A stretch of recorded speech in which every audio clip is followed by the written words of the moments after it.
Hello and welcome again to my channel. Aberdulais Basin, 14th of July 2020. After the rainfall, there's a lot more water than what is normally in here. As you can tell, the water has come up pretty far at the moment. And a lot of debris has gone down and stopping by the archways. As soon as that gets too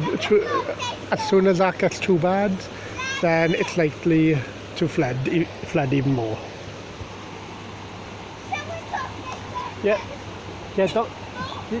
Don't touch that.